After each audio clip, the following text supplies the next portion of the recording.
Hello student, I am Roli. Today's topic is force and laws of motion. In this topic, हमारा topic है force. ये है chapter force and laws of motion और हमारा topic है force. Force यानी कि बल. हिंदी में इसे बल कहते हैं. बल क्या है? आपको अभी मैंने बताया प्रीवियस वीडियो में अपने कि मोशन का कॉज बल है, फोर्स है. कोई भी मूवमेंट के लिए हमें फोर्स नेसेसरी है.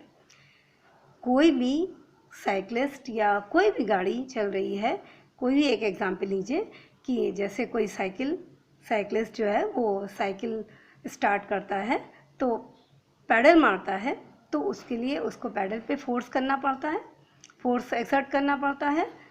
उसके बाद वो साइकिल रन करता है और उसके बाद उसको जब स्टॉप करना होता है तो वो ब्रेक अप्लाई करता है, तो उसमें भी फोर्स एक्सर्ट करता है उसके ऊपर.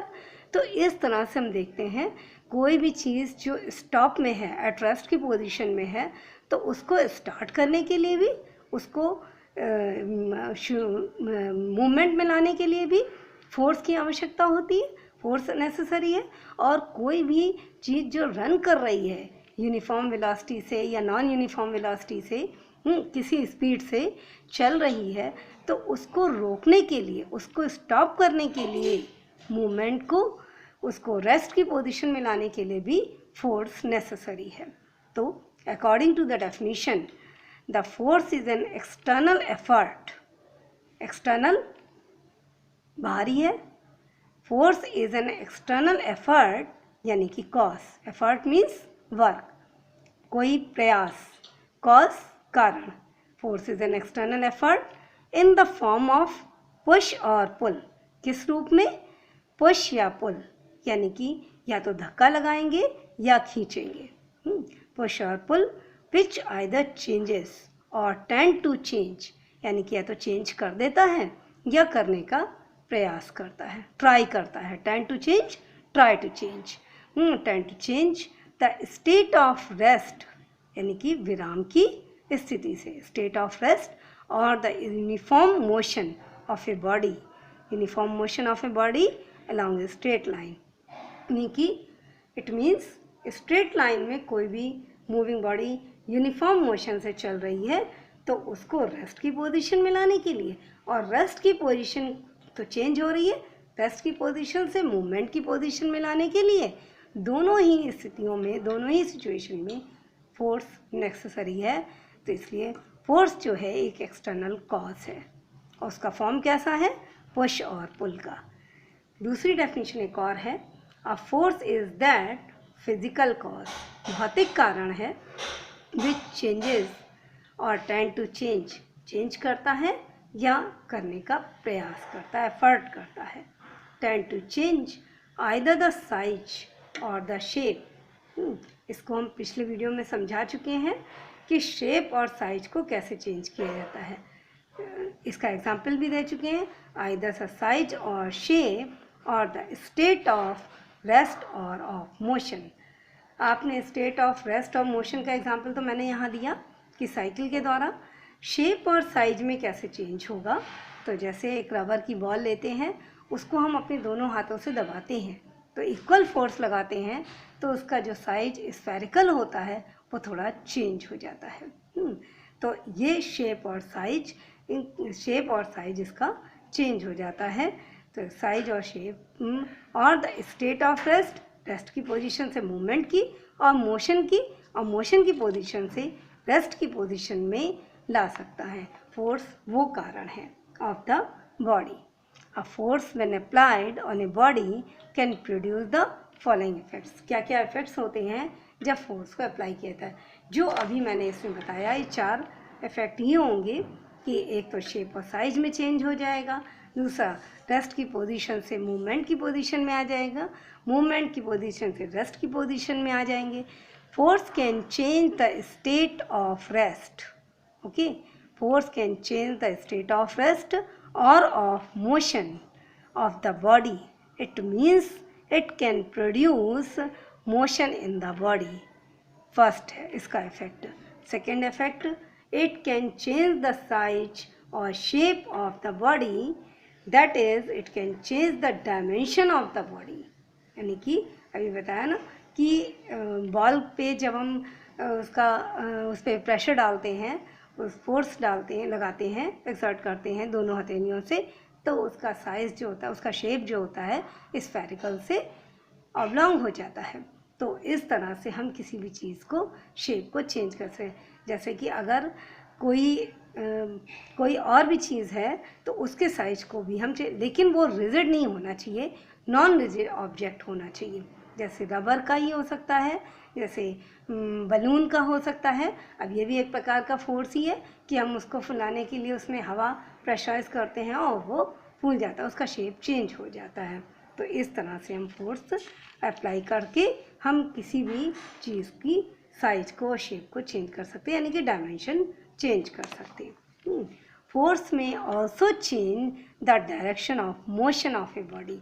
डायरेक्शन ऑफ मोशन, कोई गाड़ी, कोई कार, कोई बस जिसे चल रही है यूनिफॉर्म वेलोसिटी से, तो उसका डायरेक्शन चेंज करना है तो भी हमें फोर्स एक्सर्ट करना पड़ेगा, उसको एक्सेलरेट करना पड़ेगा, उसका डायरेक्शन मूव करना पड़ेगा, उसका जो वो चेंज करना पड़ेगा। कार की स्टीयरिंग को चेंज करना पड़ेगा, स्टीयरिंग घुमाएंगे तो हम उससे गाड़ी की डायरेक्शन को चेंज कर सकते हैं। ओके, नेक्स्ट, अभी मैंने बात की थी रिजिड और नॉन रिजिड ऑब्जेक्ट की। तो रिजिड ऑब्जेक्ट क्या है और नॉन रिजिड ऑब्जेक्ट क्या है ये हम आपको बता चुके हैं। बट इसका जो मेन फंडा है कि रिजिड ऑब्जेक्ट में क्या चीज़ होती है जिसकी वजह से इनका शेप चेंज नहीं हो सकता। तो इसमें इंटर स्पेसिंग, आपने सॉलिड, लिक्विड और गैस का डिफ्रेंशिएशन पढ़ा होगा, तो उसमें कुछ वर्ड्स आए होंगे, इंटरमॉलिक्यूलर स्पेस। तो इंटरमॉलिक्यूलर स्पेस के आधार पे, on the basis of intermolecular space या इंटरमॉलिक्यूलर फोर्स, तो स्पेस जो होता है वो सॉलिड का जो होता है वो फिक्स होता है, उनके मॉलिक्यूल्स के बीच में कोई भी स्पेस नहीं होता है, इंटर स्पेसिंग नहीं होती है। तो रिजिड ऑब्जेक्ट के मॉलिक्यूल्स के बीच में स्पेसिंग नहीं होती है, जबकि नॉन रिजिड में कुछ और स्पेसिंग होती है। तो ए force when applied on a rigid object does not change the inter spacing. Force जो अप्लाई किया जाता है रिजिड ऑब्जेक्ट पे, तो उसके inter spacing between its constituent particles, constituent particle molecules, क्योंकि कोई भी ऑब्जेक्ट जो है वो एटम, माइन्यूट पार्टिकल, एटम और एटम्स जो हैं कई atom, more than one terms जो हैं वो मिलकर मॉलिक्यूल्स बनाते हैं और मॉलिक्यूल्स से कोई ऑब्जेक्ट बनता है। तो ये तो आपको केमिस्ट्री में पढ़ाया गया है। A force when applied on a rigid object does not change the interspacing between its constant particles and so it does not change the dimension of the object.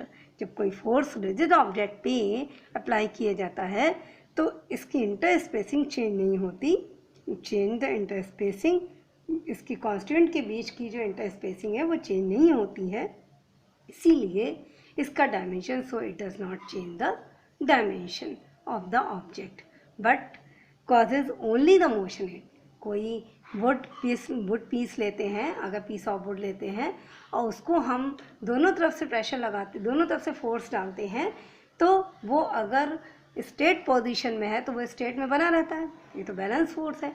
और अगर एक तरफ का फोर्स ज़्यादा हो जाता है तो वो अनबैलेंस्ड हो जाता है, तो उसमें मोशन हो जाता है। तो ये cause but causes only the motion in it. Motion तो हो सकता है लेकिन इसमें साइज और शेप में चेंज नहीं हो सकता, नहीं होगा, ये रिजिड ऑब्जेक्ट है। और non rigid, while a force when applied on a non-rigid object changes the interspacing between its motion, between its constituent particle. Okay, so between its constituent particle, and therefore causes a change in its dimension. Can also produce motion in it. तो वो जो है उसके dimensions में non rigid object जो है, जैसे कि रबड़ एग्जाम्पल है, कांस्टेंट पार्टिकल यानी कि मॉलिक्यूल जो हैं उनके में चेंज हो जाएगा, इंटरस्पेसिंग में चेंज हो जाएगा, तो इसलिए उसकी शेप में चेंज है। Therefore causes a change in its dimension and can also produce motion, और उसमें मोशन भी हो जाएगा, डायमेंशन में भी चेंज होगा और मोशन में भी चेंज होगा। नेक्स्ट वीडियो में आपका कॉन्टैक्ट फोर्स और नॉन कॉन्टैक्ट फोर्स।